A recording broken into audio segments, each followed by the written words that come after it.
Hey, hey, hey. Happy Tuesday. Come on in. Pull up a chair. Gaming Gang Dispatch is in the air.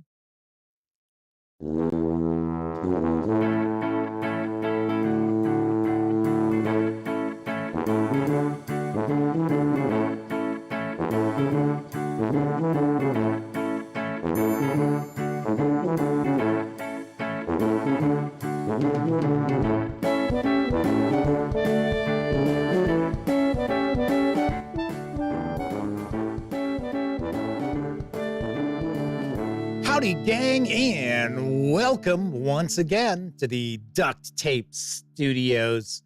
I'm Jeff McAleer, your host, here at the Gaming Gang Dispatch, brought to you by, interestingly enough, thegaminggang.com, of which I happen to be the founder and editor-in-chief. Welcome aboard, everybody. Tonight is March 4th, 2025. This is live stream number 1160. If you're not overly familiar with the show, let me point out, super casual around here. Just hang out talking about the latest in tabletop gaming news. And tonight we are going to be taking a first look at a role-playing book. That's right. We're going to dive on in and do a quick page through of Symbaroum, Agrella, City of Eternal Euphoria from Free League Publishing. This is a new adventure campaign for Symbaroum, and we will be diving on in just a bit. Now, as I mentioned, we're just hanging out. It's casual. We're not involved in anything serious like rocket surgery or anything along those lines. Just hanging out, having some fun. Now, of course, when you're not watching videos on the Gaming Gang channel, be sure to visit thegaminggang.com for all the latest in tabletop gaming news, reviews, and a whole lot more you are not going to find here on YouTube. Come on, you know the drill. Get your geek on at thegaminggang.com. Also, because this is a live show, that means there is chat available.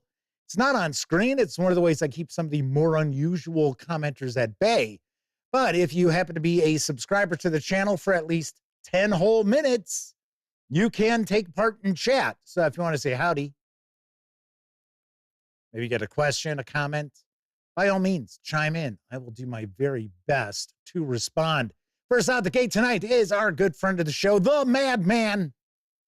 Semper Buffo is also with us, as is Kevin King. Wallona's Cave, Gleeman RX. Let's see, who else? Mike is also with us, and I wouldn't be shocked if the lovely and talented Miss Sarah D might be lurking in the shadows, another of our chat moderators, making sure to keep everybody in line. So Wallona's Cave asks, you mean my master's degree in rocket surgery was a waste of time and money? You said it, not me. You said that, not me. Bradley Thorpe is popping on in. Says, hey, just wanted to let you know that they just started playing Avatar Legends. It was an okay game, but they were pissed when they found out they couldn't be the Avatar. Wow, wow, wow. Don't know what to tell you. Sorry, gang, you can't take on any of the main characters' roles. I don't know. I have no idea. There have been some games based on IPs in the past that did that, where you could not play as one of the title characters. Which, yes, it's all right. It's not that big a deal. Chris Lundgren and Buddy the Cockatiel, as well as, I believe, his wife, are all chiming on in chat. Should point out that the Gaming Gang 2025 March Tabletop Role-Playing Game Madness is in session right now. You recall last year, we did a 64-entry elimination tournament of role-playing games. Doing that once again. That's right. And you can get your votes in the first round up through midnight tonight After that point, we're going to move into the second round. I have no idea how the votes look. I actually set it up so I do not get to see it.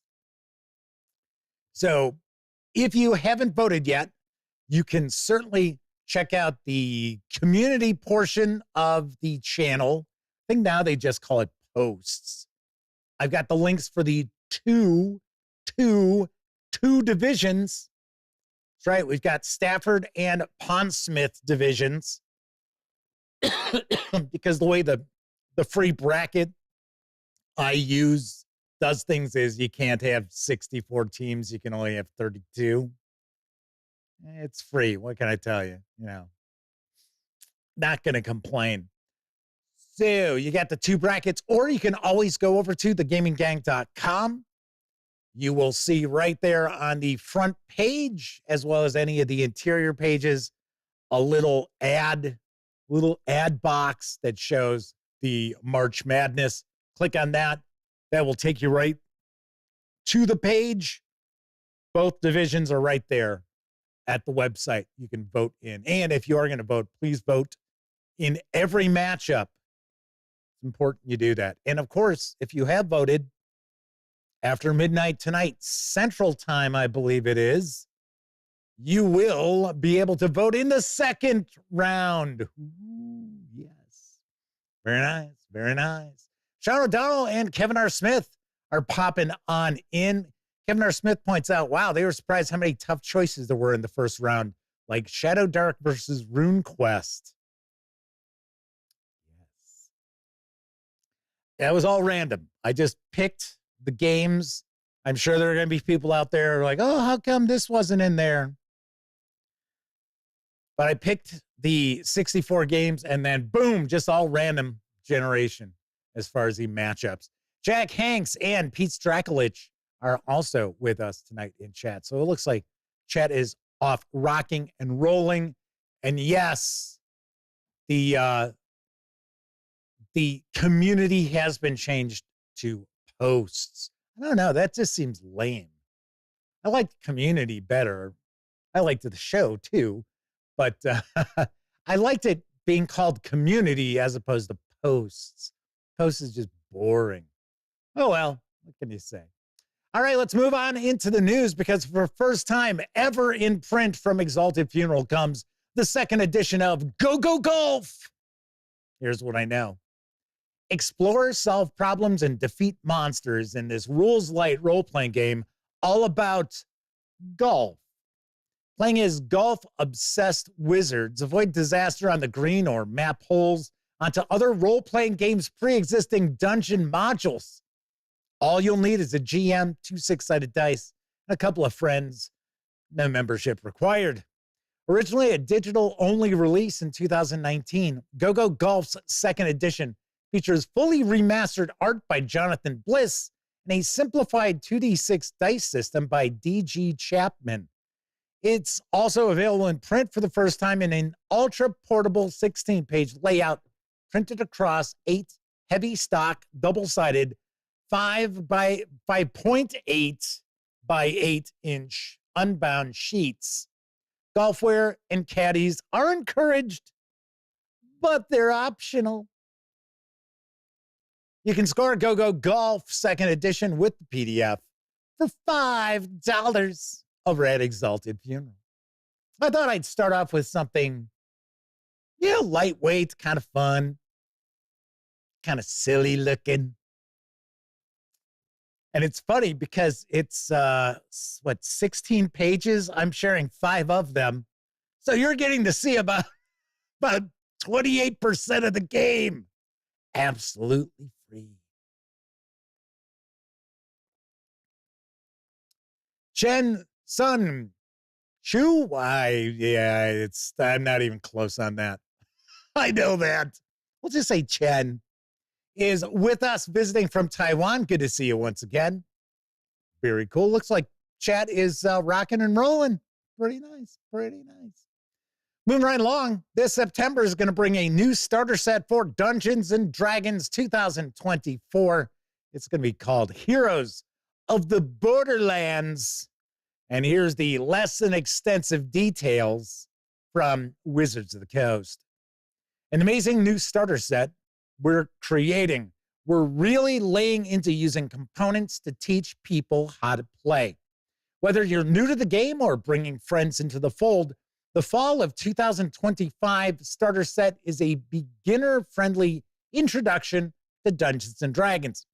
Based on the past 10 years of play, Wizards of the Coast has revamped the new player experience to kick off your adventures with ease, regardless of your experience level. Heroes of the Borderlands, which is their working title, I think they're sticking with that, makes it easy to start playing D&D in minutes with a quick start guide, intuitive component-centric character creation, and a modular introductory adventure. It reimagines B2, the Keep on the Borderlands, a classic introductory D&D adventure, for use with this box set by splitting the adventure into 3 self-contained booklets: The Caves of Chaos, The Keep on the Borderlands, and The Wilderness. Each booklet includes a short tutorial to help new and returning players learn as they go. A how to play video will also accompany the release. Gotta say, exact details are pretty scarce on this starter. It is slated to arrive in September. So I just thought I'd share that. And the reason why I'm sharing it, because it looks as if Wizards of the Coast is trying to go in the sort of direction that Dragonheart appears to be going, where you are looking at modular cards as far as utilizing cards in the game. Gotta be honest, I don't know how I feel about that. Kevin R. Smith says, you mean Daggerheart? What did I say? What did I call it? I forget. There's so many damn games out there, man. Kevin R. Smith says, yeah, looks like they're really targeting this one at children. They even kind of mentioned that in the video, which is all of like 43 seconds in length. It says that something along the lines of being perfect for children and children 50 years of age or something like that. It's like, okay. So Kevin R. Smith says, I thought you said Dragonheart. No, I thought I said Daggerheart. Maybe I had my head turned or something. I don't know. That is what I mean, though. Daggerheart.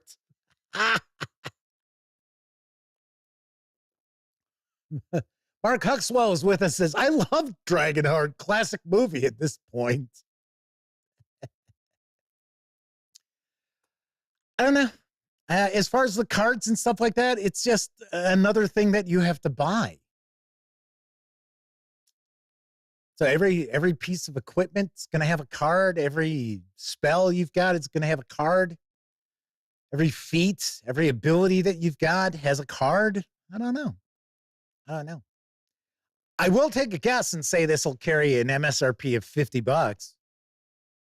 $49.99, somewhere in that vicinity. So it looks like there's actually quite a bit in this starter set. And I will also be honest, I would be curious to take a peek.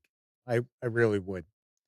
So Sean O'Donnell says, well, if it's just for the teaching, great. I agree. If it's only to introduce people to these concepts, the cards are fine. I just don't think that's how it's going to be. I just don't think so. I think they are basically going to, just like Daggerheart is going to do. Well, I guess you don't have to have the cards, but I don't know. Do not know. Alona's Cave says Warhammer Fantasy Roleplay 3rd edition really made them dislike novelty dice and gamey components. Yeah, I could understand that. I'll be the first to point out I am pretty unfamiliar with the 3rd edition of Warhammer Fantasy Roleplay outside of the fact that wasn't that Fantasy Flight Games had that one? Don't know. All right, moving right along. Cubicle 7 Games and Humble Bundle have teamed for a spectacular, yes, you heard that right, spectacular offer on the Warhammer 40,000 Wrath and Glory role-playing game, and I've got the deets on the deal. Bring the wrath, earn the glory. Our latest Warhammer 40,000 bundle gives you the freedom to role-play your way. Sit down with your friends, decide what kind of story you want to tell, and host an awesome Warhammer 40K role-play Wrath and Glory adventure. Download the core rulebook and additional campaigns like Space Marine 2, Purge the Swarm, Threat Assessment, Xenodes PDF, and more. Get everything you need to embark on an epic journey in the darkness of the 41st millennium. And help support Children's Health Ireland with your purchase. You can jump aboard for as little as $1. I'd buy that for $1. Or you can go all in for a minimum donation of $25 and score all 21 PDFs, as well as a discount coupon on physical items. Well, once again, you're supporting Children's Health Ireland. These savings are going to run through March 22nd. This is essentially almost everything for Wrath and Glory to this point, outside of, I think there's two items. Vow of Absolution, which we're actually going to be taking a look at on Thursday, is one, because it's relatively new. So, Shadow Doll said, this Jeff guy is always buying stuff for $1. What a money bags. What was the character's name in RoboCop? Uncle somebody? That's where it's from. I'd buy that for $1. Sort of like a dystopian hee-haw.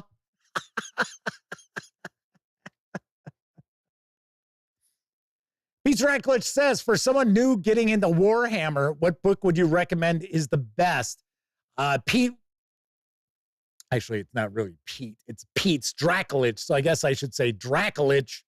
Thank you, Wallona's Cave. That's the first thing I would say. Which Warhammer? Are you looking at fantasy role play, or are you looking at Warhammer 40K? That's the first question. Anyway, this is a phenomenal deal. You know, once again, I have to bring this up, but a lot of people out there complain at just how expensive our hobby is. And the reality is, if you keep your eyes peeled and you visit Humble Bundle, especially, Bundle of Holding's got good stuff too, but Humble Bundle is the one that has just amazing, just absolutely amazing offers. You can jump into this hobby really cheaply, really, really cheaply, as long as you enjoy reading PDFs or you have no problem with PDFs. So the conversation is Pete Straklich is saying that they want fantasy. So as far as the Cubicle 7 Games releases you've got Age of Sigmar, so that's Soulbound. And then you have Warhammer Fantasy Roleplay, 4th edition. We do have the Old World coming this summer. It's going to be a brand new game system, and it takes place, I believe, 250 years prior to Warhammer Fantasy Roleplay 4th edition, which we talked a little bit about. I'm kind of surprised to see Cubicle 7 Games go in that direction. Why not just build it off of WIFRIP? But I don't know. So the reality is you're going to have 3 separate Warhammer Fantasy role-playing games from Cubicle 7 Games, and all 3 are going to use a different mechanical system. I just got to get a bad feeling that WIFRIP is going to get the short end of the stick. And I will not be pleased, because Warhammer Fantasy Roleplay is excellent. Wallona's Cave recommends the starter box set for Warhammer Fantasy Roleplay. I wholeheartedly agree. 100%. If you're curious, check out my review of the starter set. It's from a ways back. The video quality is not the greatest, but still, I will provide you with my thoughts. London's Cave says they love the D100 systems. That's what I'm most comfortable with seeing all those years of running Call of Cthulhu. On to our next news piece. Currently up on backer kit for Inkwell Ideas is the Exploration decks and tiles. And here's the scoop. Build an unforgettable setting for your next tabletop role-playing game campaign. 4 decks of cards with imaginative art, lists of evocative ideas, and simple sandbox/hex crawl guidelines. Hex mini map tiles help you build a map. Get and use both together, or use the cards with your favorite way to map, or use the tiles with other ways to create ideas. Exploration decks brim with ideas to create unique locations for your next tabletop role-playing game setting. The ideas are system neutral, but medieval fantasy focused. There are 4 decks, each with 54 poker-sized cards. We've got Settled Lands, which focuses on cities, towns, villages, castles, and other settled locations of a fantasy world. Then there's Into the Wilderness, which features strange paths, spooky wilderness, isolated shrines, a hermit's hut, and so on. The Underrealms, which has ideas for locations in intriguing underground kingdoms, as well as otherworldly domains, which spins fantasy locations like a city on the Plain of Fire, magical floating islands, and improbable architecture, to list just a few. Each deck has 3 card types. Location cards provide a picture on one side and a series of options on the other. Use your own creativity to customize and expand the result to fit your setting. About 40 cards in each of the decks are location cards. Then we have trait cards, which can modify your locations to make them even more distinctive and interesting. You may have a haunted graveyard, but now it also hosts a criminal element. Or maybe it's a base for a warrior tradition. Each trait has multiple prompts to ensure more flavor for your sites. 10 cards in each deck have traits. And then we've got the reference cards, which provide distilled guidelines and advice for how to get the most out of creating and exploring your map. You'll normally find 4 of the cards are reference cards. Now, there are also hex mini map tiles, which are just plain fun to play with.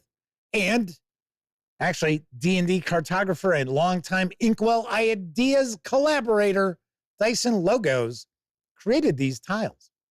There is a short crowdfunding video, so let's give it a peek. Want to make your setting or hex crawl more dynamic? Level up your creativity with Hexploration decks. Add hex minimap tiles which combine with the decks to make up the Hexplorer's Kit. These 3-inch by about 3.5-inch mini-maps feature art by cartographer Dyson Logos on one side and blank 1-inch hex grids on the other side, so you can make unique designs. Quickly lay out or sketch your campaign area in bite-sized pieces. Exploration decks feature intriguing system-neutral cards that suggest creative possibilities you can adapt to your setting and style. Choose or randomize history, secrets, and treasures. Each card has many combinations, so you can use them over and over again.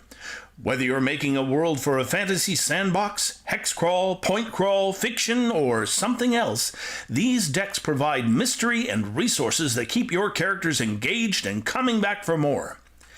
Each deck features 3 card types. The majority are locations, which have a picture on one side and adventure options on the other.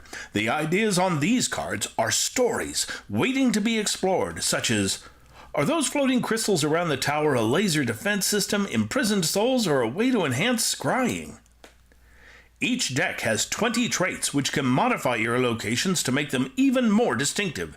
Each trait card has a different theme with related ideas. Want to make an area haunted? Pick some options from the haunted trait. Does an area have a Fey presence? Use the Fey investment trait for ideas. A few cards can give you guidance on creating a region map and motivations for your characters to explore it. We're making 4 themed Hexploration decks with a 5th as a stretch goal. The first 4 decks are Into the Wilderness, Settled Lands, The Underrealm, and Otherworldly Domains. If we reach the stretch goal for the 5th theme, we will develop a High Seas Hexploration deck. Inkwell Ideas has provided gamers with tabletop gaming software and accessories for over 15 years. We support the artists behind our products with no AI used to create our artwork or writing. Pledge for Hexploration decks today for a trove of creative ideas and art to truly inspire your role-playing game setting. This Backer Kit project is past the 600% funding mark. You can get a printed copy of all the Hexploration decks and PDFs, plus the full set of Hex mini-maps, as well as those digital versions, for a pledge of $100, or you can grab them just in PDF for a pledge of $35. Now, of course, there are other pledge levels as well, but you can pledge your support through March 12th. The PDFs should be available in April. The printed items will follow. They're slated to arrive in May. So pretty fast. Looks like this is all pretty much done. Probably already proofed at the printers would be my guess, if they're going to turn around those that quickly, or they're going to be printed fairly local to Inkwell Ideas would be my guess. Kind of cool. Kind of cool. And Gleeman RX said this looks pretty good as far as a game. This is not a game. This is a Game Master accessory. So it is not a game, just so you know that. All righty. Let's move on into our final news piece, because following a successful crowdfunding run, Mana Project Studio has released the cosmic horror role-playing game Elder Mythos. Here's the lowdown. Venture beyond the veil of reality with Elder Mythos. Become one of the ancient entities and unleash unspeakable horrors. Join us in a cosmic horror saga that transcends human comprehension. The fate of the world is at stake. Will you rule it, or will you throw it into chaos? Elder Mythos is a cosmic horror tabletop role-playing game in which players will incarnate frightening Lovecraftian entities, vying to destroy or control the world. Through shared world building or by choosing a scenario, players will weave a conversation that will create a cosmic horror narrative. Choosing among 12 different entities, including Hastur, the Unspeakable One, and Cthulhu, the Great Dreamer, each with its own attributes and powers, each player will have to pursue unique and disturbing purposes. Using adepts of ancient cults, nightmarish creatures, and priestly figures of immense power as expendable resources, players will create a terrifying plot amid catastrophes and consequences. In this tabletop RPG, the Cthulhu mythos once again comes to life, and you will incarnate them. Elder Mythos uses the Year Zero system, hacked to handle cosmic horrors without preparation of the session from the Eldritch Master. Using one of the 10 scenarios, or through, once again, collaborative world building, create and play events in the game world, zooming in and out from the entity's point of view to more mundane perspectives, tailoring a deep narrative. Right now, the 240-page PDF is available at, I think it's a sale price. Over at DriveThruRPG, it is $15.92. I believe it is normally going to be $19.99. So there is that. The print edition is not out as of yet. Gotta say, sounds kind of interesting. To me, this is more of a storytelling game as opposed to an RPG. Yeah, tomato, tomato. Right? It's close enough. All righty, then. That is the news tonight. Of course, I was just talking about DriveThruRPG. Don't forget, the gaming gang, thus the Dispatch, is affiliated with the One Bookshelf sites. So if you are going to stop by DriveThruRPG, Dungeon Masters Guild, Storytellers Vault, Wargame Vault, any of those one bookshelf sites, please stop by thegaminggang.com first.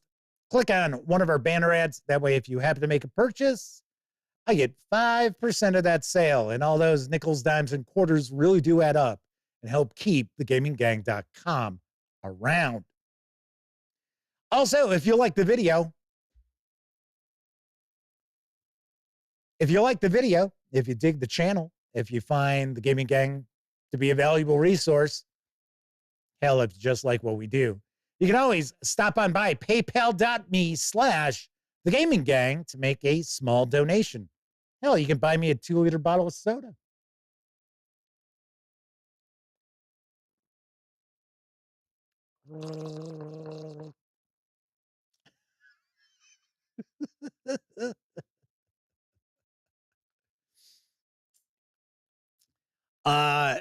Ari Machado pops in and says, lots of talk, little content. Let's get to the point. Somebody one of our chat moderators, why don't you boot them on out? So I'm not in the mood for trolls tonight. So see ya. Wouldn't want to be ya. Melodic Method is with us in chat. Anyway, so as I was saying, you make a small donation over at paypal.me/thegaminggang. And this month already, Joshua Edwards and the Madman stopped on by and made not small donations. So thank you very, very kindly. Much appreciated. All right. So tonight we are going to dive on in and take a look at Symbaroum, the Agrella City of Eternal Euphoria adventure book, in just a few moments. But first, I did want to mention, you may have noticed I did my review of the Dungeons & Dragons 2024, otherwise known around here as Dungeons & Dragons 5.5 Monster Manual. So if you are curious, by all means, take a peek. That is one of the things about doing any sort of review about D&D is it always seems like we get some fucking trolls come bubbling up out of the sewers and decide they're gonna hang around in chat. Some ass clown commented about, it was on the review video. They said something along the lines of, people voted 2-1 against, and you still went ahead and shared D&D slop. And it was like, okay, first of all, I took a vote on sharing a live first look here on the show. It was not, I'm taking a vote to see if anybody wants me to review this, because some of you watching right now donated by way of paypal.me/thegaminggang towards purchasing the Monster Manual because you specifically wanted to get a review from the Gaming Gang. So the vote I asked for wasn't, oh, would you like me to review this? So this ass clown comes along and they're like, even after people 2-1 told you they didn't want to see it, you still did that slop? It's like, whose fucking business of yours is it? You don't like it, don't watch it. Who cares? I've said this time and time again, and wow, what a night to be doing this show and talking about this, because the ass clown who's on TV, I don't know if it's as we speak, but I don't know where the idea came from that people come to the Gaming Gang channel to see somebody's comment. It's like, I hate to break this to you folks, and I don't want to hurt anybody's feelings out there. Nobody gives a shit about your comments on the videos outside of the algorithm and me going, hey, thanks for leaving a comment. I do appreciate it. But people aren't stopping by the channel because they're like, oh, hey, I wonder what other people have to say about Jeff's reviews.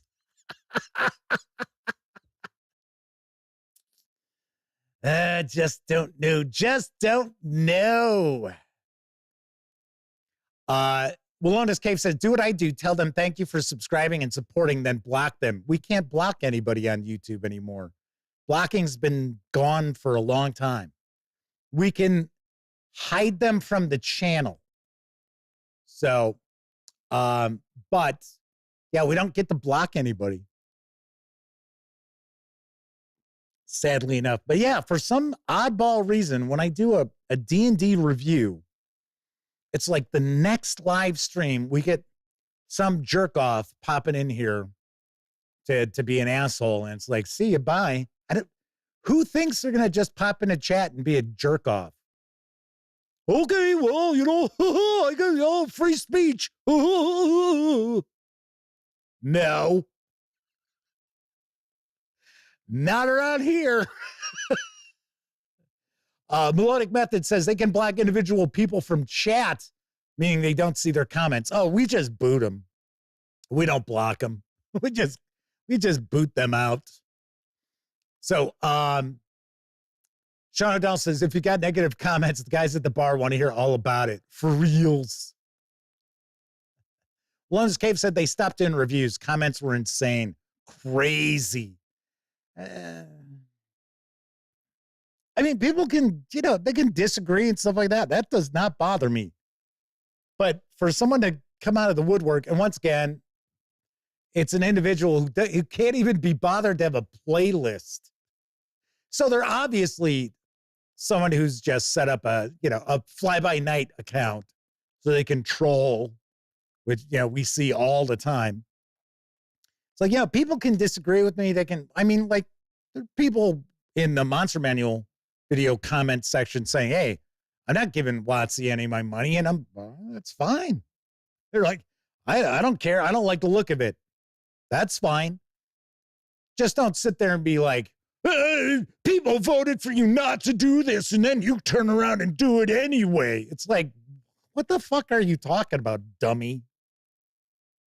So Coco B is with us in chat. Says free speech never meant freedom from consequences. Boot. And TJ is with us. The chat isn't a democracy. And besides, they get to speak freely. The consequences that they get booted.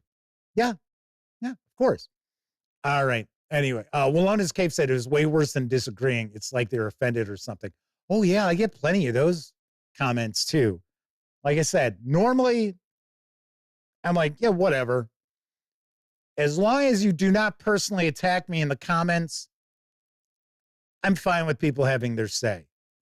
But if you personally attack me or you put words in my mouth that never came out, then I've got a beef. Then I have a real issue. All right, so anyway, we're going to be diving on into Symbaroum, Agrella, city of Eternal Euphoria in just a couple of moments. But first, I think it's time for a brief intermission. It's refreshment time, folks. Time out for a delicious snack in our sparkling refreshment building. Every item a fresh, appetizing taste treat. Thirst-quenching, refreshing, ice-cold drinks. Crispy, crunchy, melt-in-your-mouth popcorn. Tender, tasty hamburgers with all the trimmings. Crisp, golden brown French fries. Pizza, fresh-baked taste delight for young or old. Fresh brewed hot coffee, as you like it. Bang, bang, bang. Oh, howdy, partner. Time for timer. Do you ever get that hungry feeling after school? Boy, I do. I'm so hungry, I could eat a wagon wheel. When I'm slow on the draw and I need something to chaw, I hanker for a hunk of cheese. When my 10-gallon hat's a feeling 5 gallons flat, I got something planned, which is little cheese sandwiches. Come on. Here's a great little snack to tide you over till dinner. If you want something delicious and nutritious, cheese is a super snack. Look, a wagon wheel.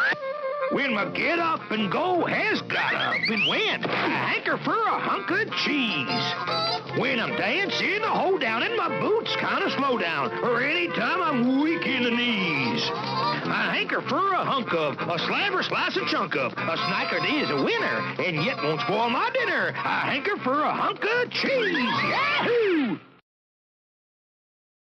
No, I'm not gonna drink any more Wilkins instant coffee. No, he's not gonna drink any more coffee.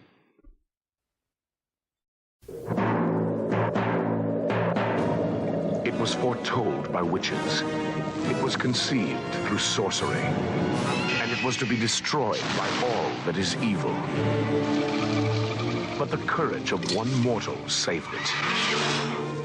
And so, into an age of darkness, in a time of mysticism, sacrifice, and plunder, there came the only light, the Beastmaster.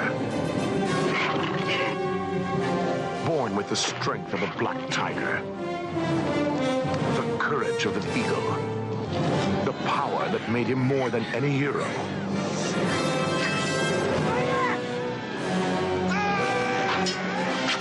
More than any lover. He was lord and master over all beasts. He was the Beastmaster.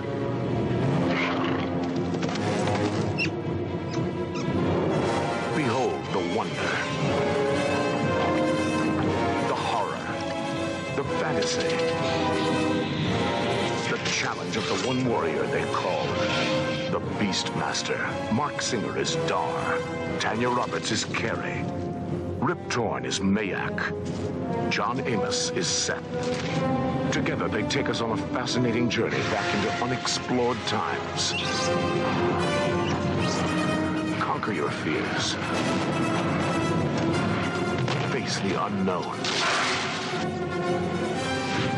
And discover the incredible link between man, animal, and all that is phantasmagorical. In the world of Dungeons, Dragons, and Dar. The Beastmaster. The epic adventure of a new kind of hero.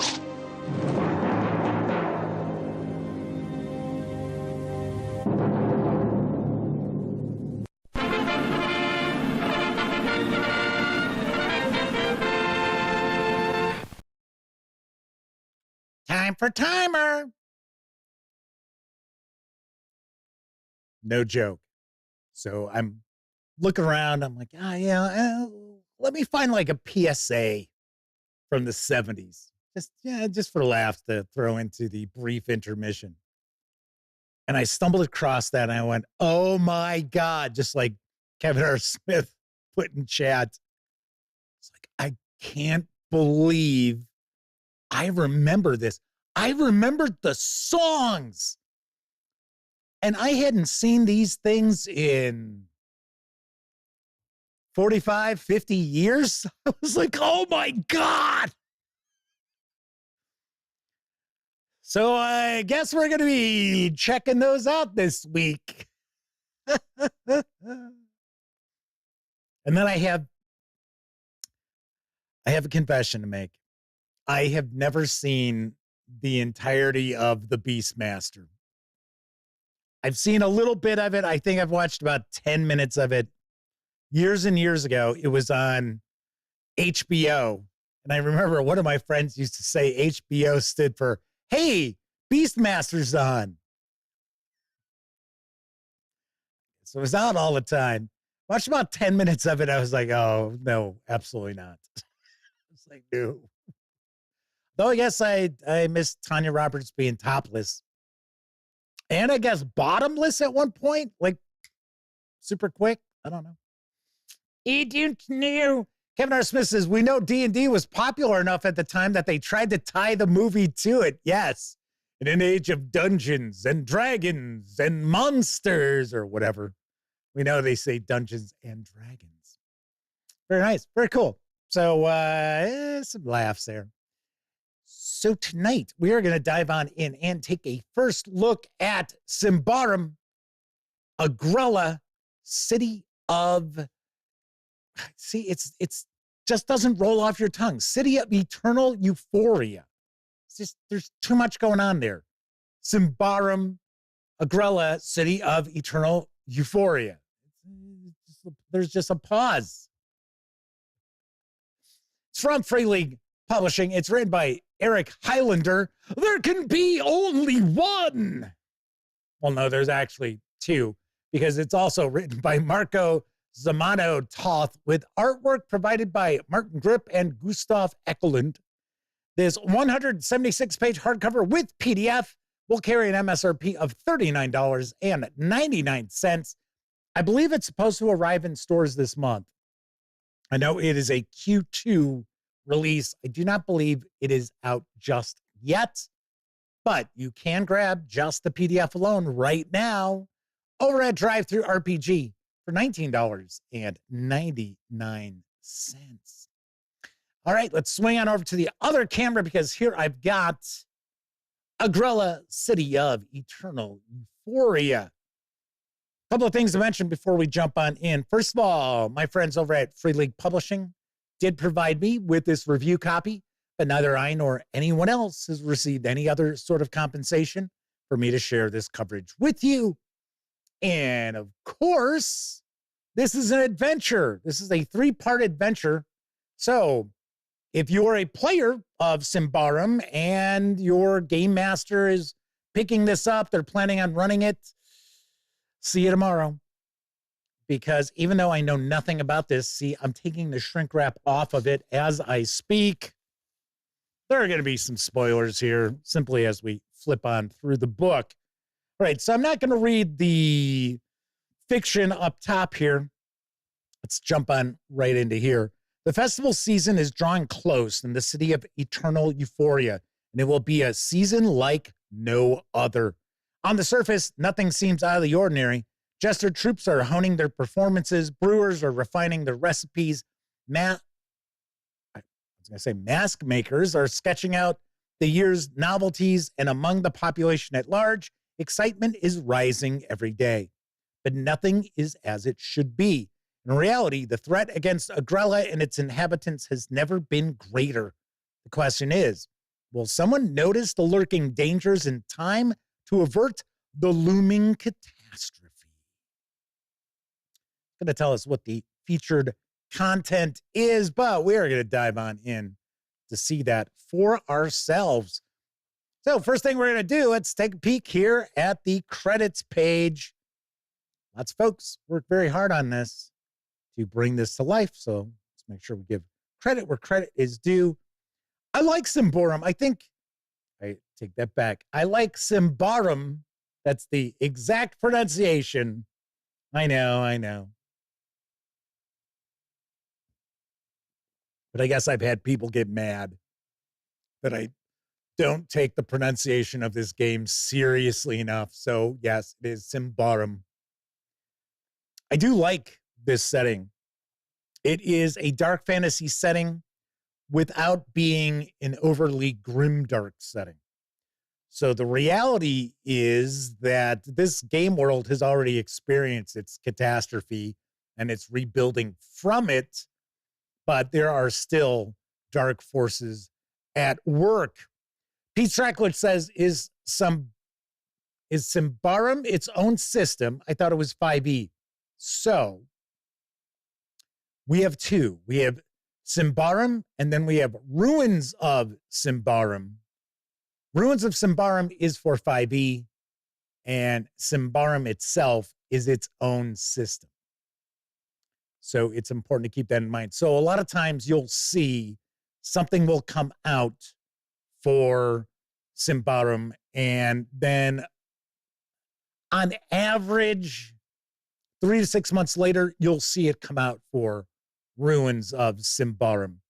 Wellness Cave says, love your pronunciation of Meekbig.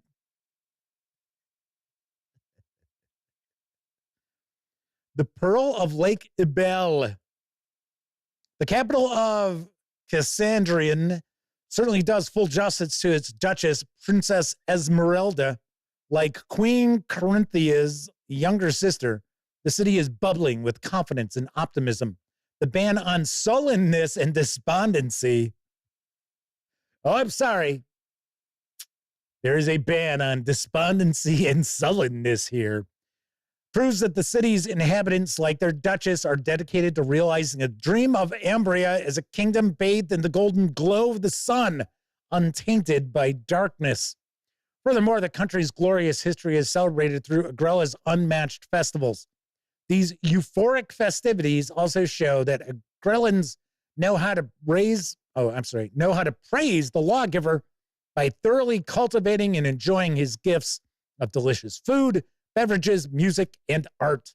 Furthermore, Agrella reflects Princess Esmeralda's reverence for education and higher learning, not least of being home to the main chapter of Ordo Magica. No, the Duchess could hardly wish to enjoy the allegiance of a more appropriate city. We're going to get into some first impressions. Of course, we are not going to be looking at each and every page of the book, but we'll get a pretty decent idea of what we've got in here. I do believe we've got a poster map with this as well. So we're going to get into the various different districts of the city. The Black Isle. This barren and remote granite island houses only the main chapter of Ordo Magica and the Cerealia Collection Library. The former is one of the few major buildings in Agrella that have been built from scratch, while the latter was built on top of what may once have been some kind of port building. Then we get into some of our festivals, because I know there are many festivals, and that is kind of the focus of this adventure campaign.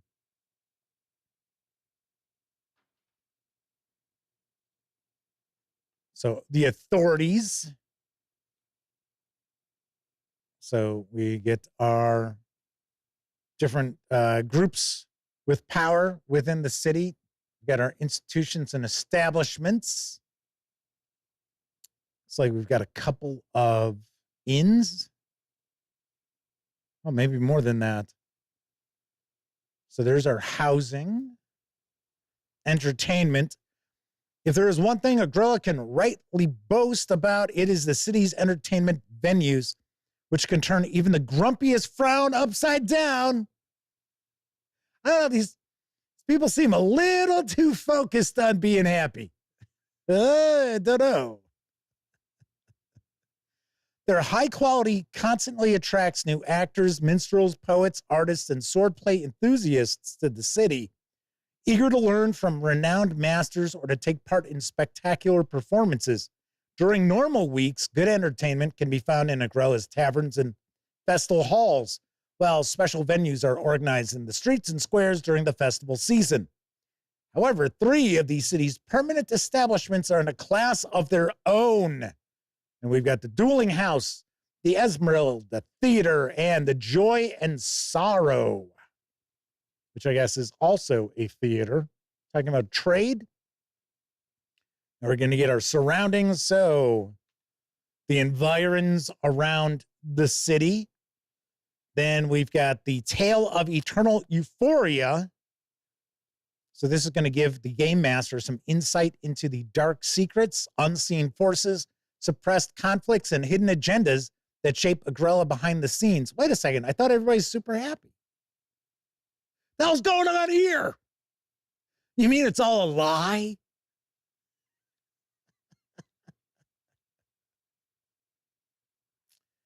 Christopher Lundgren says, this looks like a well-made product. Oh, it's Free League Publishing. It's very rare that we ever encounter something that's less than, I don't want to say stellar, because there's some Free League Publishing stuff that comes out that I think is good, not fantastic.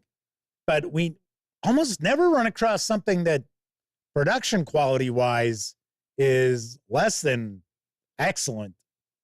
Outside of, what was the starter set that the Walking Dead Universe starter set. As well as the starter set for Tales from the Loop. I thought those were not all that great. For one, they didn't have a lot of stuff in it. They were pretty weak. All right, so we've got a power struggle going on here.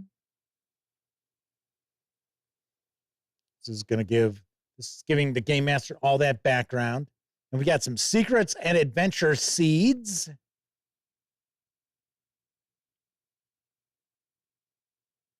Events. So we've got some random events.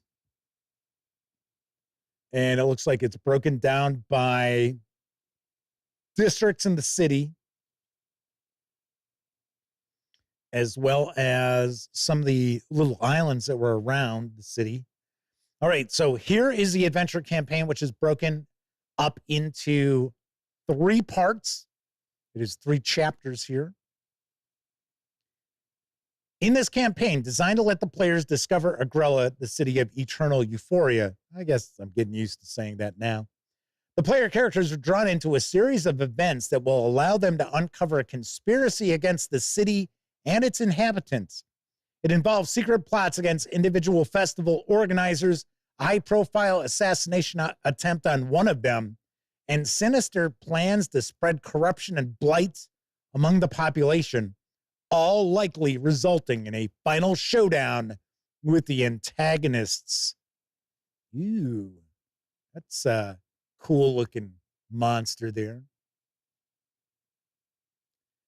Tessie Trekkie says, I love the idea that the rich take holidays to the surrounding towns so that they can be mopey goths, and some of the villagers are starting to get sick of it.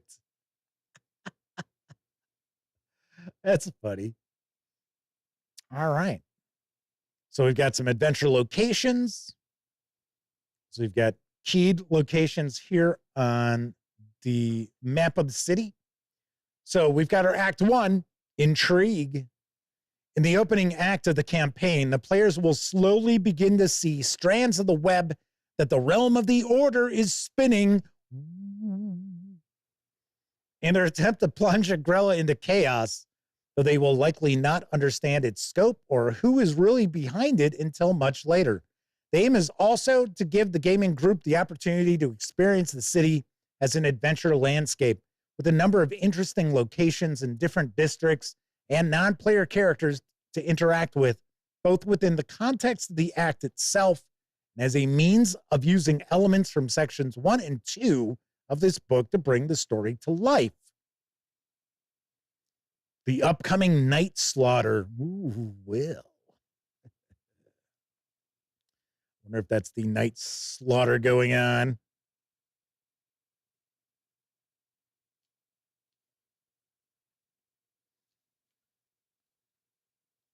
I like urban adventures. I don't think we see enough of them in role-playing games. And then when we do see them, sadly, not enough of them stand out as well as they should. There is a certain approach that should be taken with urban adventures for fantasy role-playing games. Part of it being, if the player characters are supposed to not necessarily be rubes, but if they are rural types, they should really be awestruck by a city. And I think a lot of times that is not a point that's kind of driven by the adventures. I think sometimes urban adventures don't invest enough time into the various different aspects of a city which can come into play in an adventure. But then again, you got a lot of adventures that are very linear anyway, so I guess maybe it doesn't even really matter. So here's the assassination attempt. As the second act of the campaign begins, the pace picks up significantly. The realm of the order moves from smear campaigns and troublemaking to an assassination attempt on one of the city's dignitaries. The player characters get the chance to intervene and thwart their plans, and the act is therefore short and intense, with less room for digressions. So we get a structure of the act, a little bit of a flow chart here.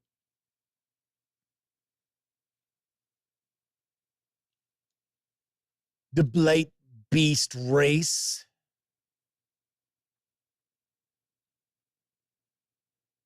The maps are pretty nice. Little interior maps.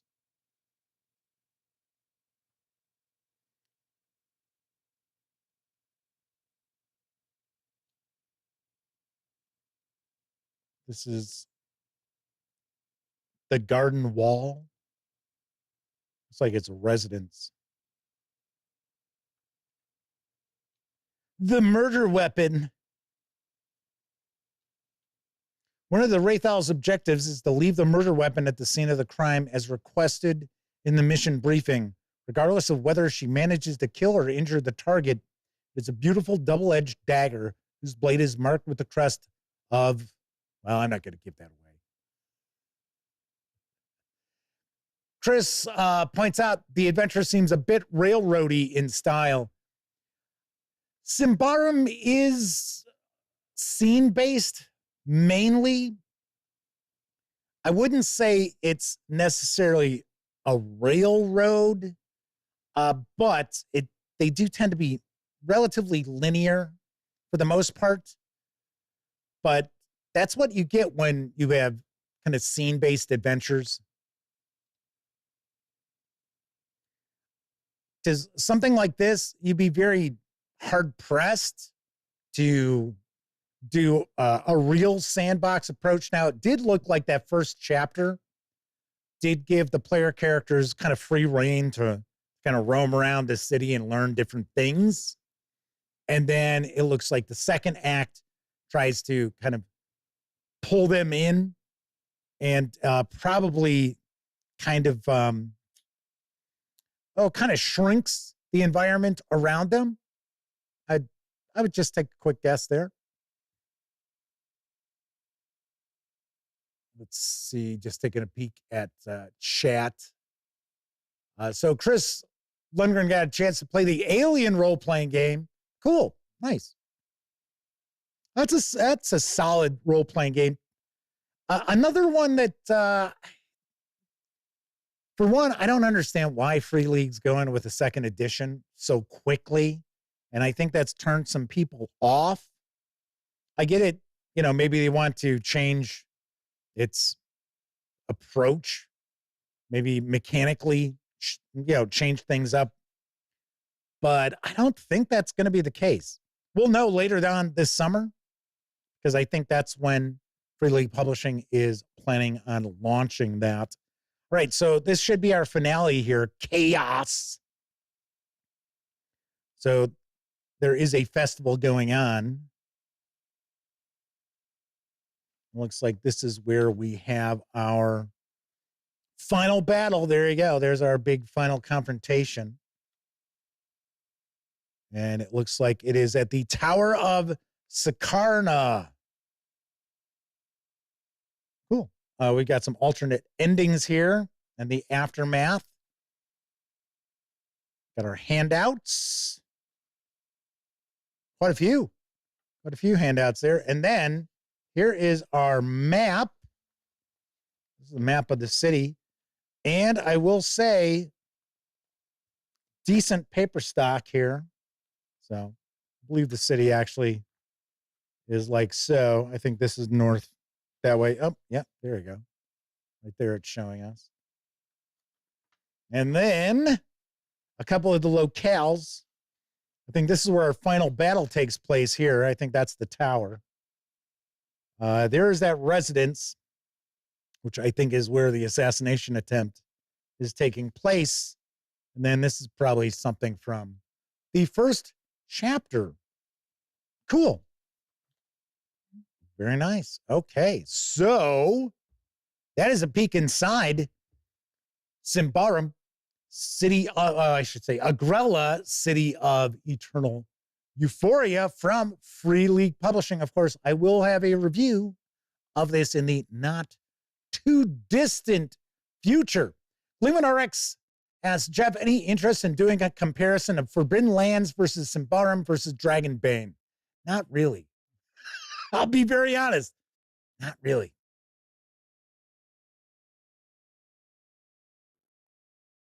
Reason is, even though there is new content supposedly coming for Forbidden Lands, I do get the impression that it's kind of been abandoned by Free League Publishing.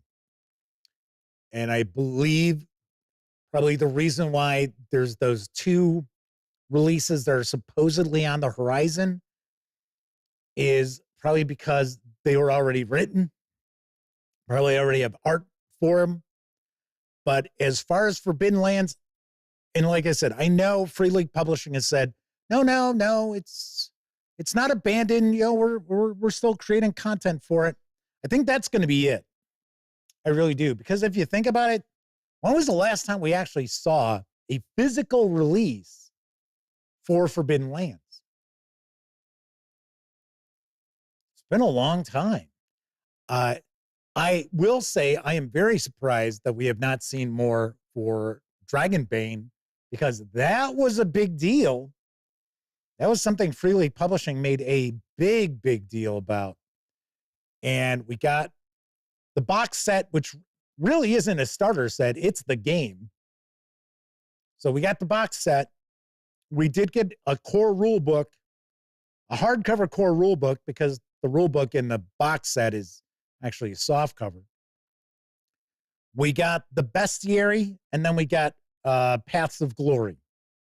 And that's it. That's all we've gotten. Now, there have been a couple of things here and there that have popped up in PDF. But once again, that's something that I'm not hearing a lot of support for. It's really weird because it doesn't seem like, it seems like Free League Publishing has kind of hit a wall almost. And I get it. They keep announcing, oh, hey, we've made a deal. We're going to be making this game. But as far as like a flow of things coming out, just like as an example, as I pointed out, this is coming out. It's supposed to be out this quarter. I think it's actually hitting stores this month. That's why I got the copy of it. The PDF is out. Normally, Free League Publishing releases something, and right away, it is in the top sellers for DriveThruRPG. Nowhere to be seen, which is surprising because Symbaroum is a pretty well-received role-playing game. I have not heard much negative about it. I like it. I think it's a cool setting. I think it's got this kind of dark fairy tale vibe to it. As I mentioned earlier, it doesn't have it's not overly grimdark. Christopher Lundgren said they heard Dragonbane is hard to translate. I don't know. I mean, they didn't have that difficult a time translating Tales from the Loop. Gloom and RX says there are several Dragonbane supplements on Kickstarter that former Free League employees are producing, and one of them is a recreation of classic Dragonbane adventure now in English. Okay, so that's third-party products. Yeah, it's weird. It's weird. Just like we saw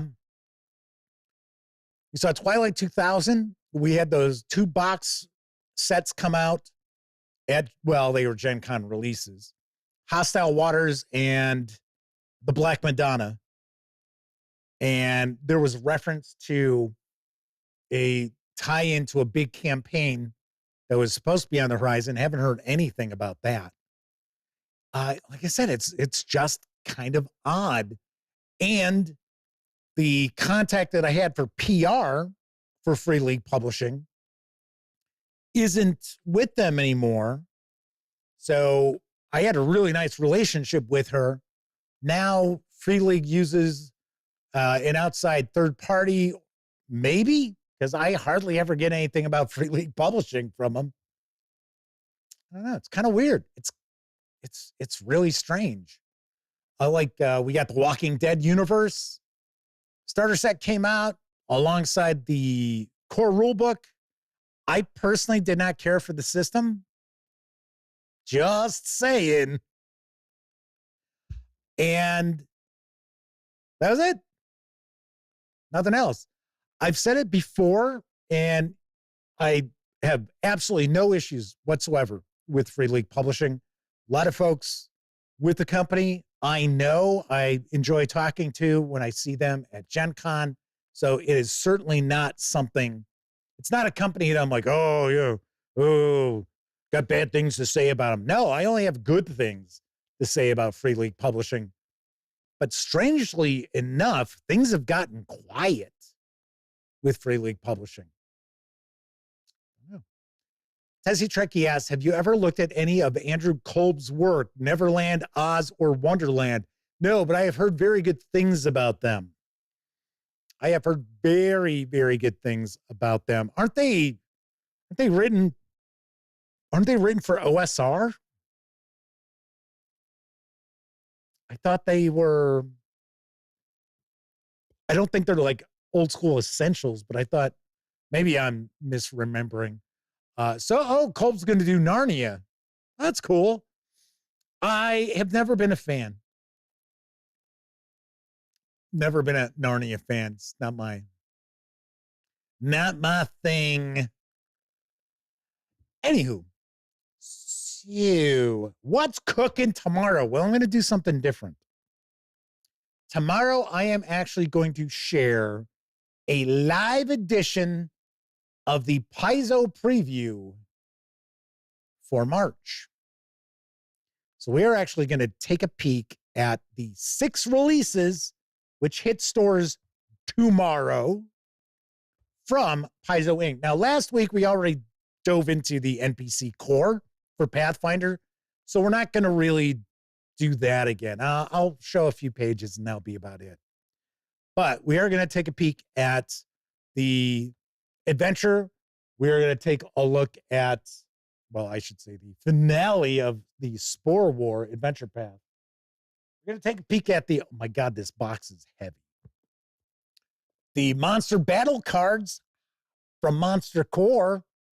Yeah, baby. I think there's like over 500 cards in here. Although I will say, I think some of the monsters do have more than one card associated with them. We got a couple of flip mats. We've got Lost Omens, Rival Academies, the finale of the Spore War, Adventure Path, and as I had pointed out, I already took a peek at this last week, the NPC Core. Personally, this looked to be a pretty cool book. I am going to be reviewing this, but that pricing, $70. I mean, come on. That's worrisome. That is worrisome. We've talked about that a little bit last week, where once we start seeing prices of game books starting to jump, ooh. That's why I keep talking about it. It's keep your eyes peeled on the bundle sites. There's another one that just, what is it? Fanatics? It's something along those lines. Like I think it's something Fanatics that they are, I think they're a video game key store. I don't know if you've ever used those. Amazingly enough, many of them are legit and are a good way for you to save money on video games. But this one started selling PDFs, and they had a bundle going. For some reason, I think it was WIFRIP that they were doing a bundle of. And then I was going to share a news piece, and then I was kind of, there you go. Relighter Gamer is with us, says it's fanatical. Thank you. I knew it was something along those lines. And I don't know. I saw online people saying, oh yeah, it's legit, but they just seemed a little shaky. I don't want to say sketchy, but a little shaky. Agile Monk is with us and just unleashed a super chat. Thank you very much. Agile Monk, aren't you Envision Services or something like that? Isn't that what you show up as on PayPal? I think that's what I usually see TJ is with us in chat, said it's probably going to get insanely expensive in Canada over the next while. Yeah, my apologies on this whole fiasco. Also, it mentioned, sadly, it costs a lot to produce books. Yes, with artwork and everything. Oh, yeah, it is. I get it. I understand. But still, I mean, $70 on a book that's really not, I mean, granted, it's NPC core, so it's presented as a core book, but it's not really a core book. It's more kind of an extra bestiary with NPCs. Like I said, book looks solid, looks pretty good. I am going to review it. Sammy Uhas normally does our other reviews for Pathfinder and Starfinder, but I'm going to do NPC core. But yeah, that price tag just... Gleeman RX's Fanaticals bundle is for Dungeon Crawl Classics Lankmar. That's what it was. That's what it was, and it's still going on. Very cool. Very nice. Oh, yeah, that's right. That's what it was, because I had mentioned how I would have loved to have had an opportunity to review that from Goodman Games, because I'm such a Fritz Leiber fan, and Faffer and Grey Mouser are two of my absolute favorite sword and sorcery characters ever. Ever. So anyway, so tomorrow we're going to do a live March Paizo preview. So there is not going to be a news section. No news section on tomorrow's show. So it's going to be a little bit different. Then on Thursday, we'll go back to normal. We'll have tabletop gaming news. And then I am going to be taking a peek at Warhammer 40K Wrath and Glory Vow of Absolution for my friends over at Cubicle 7 Games. Sweet. Very nice. All righty. So that is it for this time out. Once again, I am going to remind you, if you have not voted in the first round of the Gaming Gang March, well, it's actually the Gaming Gang 2025 March Tabletop Role-Playing Game Madness. That's right. It is a 64 entry elimination tournament to find out what your favorite role-playing game is for this year. Voting for the first round ends tonight at midnight. I believe it is midnight Central Time. So if you have not voted, be sure to jump over and vote in both divisions, because we've got the Stafford division and the Pondsmith division. And you can find those links in the post section of the channel, or you can go to thegaminggang.com and you will see a little image that's sitting there right on the front page and interior pages, which shows the Gaming Gang 2025 March TTRPG Madness. So you can do that, or of course, on my various different social media accounts. So remember, first round ends at midnight and the second round will begin immediately. So if you are voting, and if you don't vote in the first round, you can still vote in later rounds. But you should, go, you can vote. And please vote in every matchup as well. All right. So that helps as far as tiebreakers in that. Anywho, that's it for tonight's show. If you've not checked out my review of the Dungeons and Dragons 2024 Monster Manual, take a peek. Take a peek at it. I think quite a few people are kind of agreeing with my take on it, or they see the point of my take on it. So I thought that was kind of interesting. Anyway, if you're watching live, thank you very much. If you watch live and took part in chat, such as Reading Aid is with us.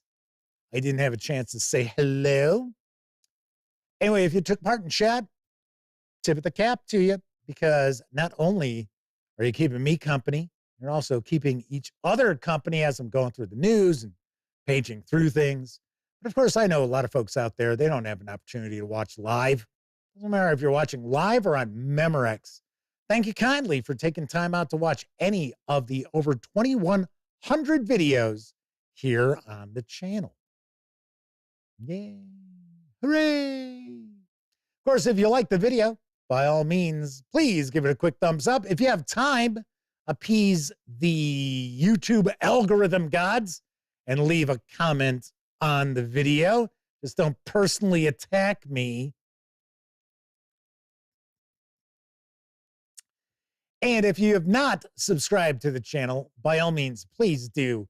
And if you do subscribe, don't forget, ring that bell, because it's not only going to let you know when the Dispatch streams live Tuesday, Wednesday, and Thursday evenings right here on YouTube at 7 p.m. Central.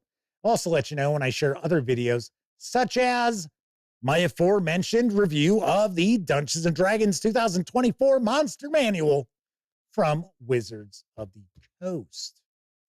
All right, everybody, enjoy the rest of your morning, afternoon, evening, whatever time of day it is in your neck of the woods. Hope to see you tomorrow. Once again, I'm Jeff McAleer, and as always, I certainly hope all of you get to enjoy plenty of great gaming with your gang.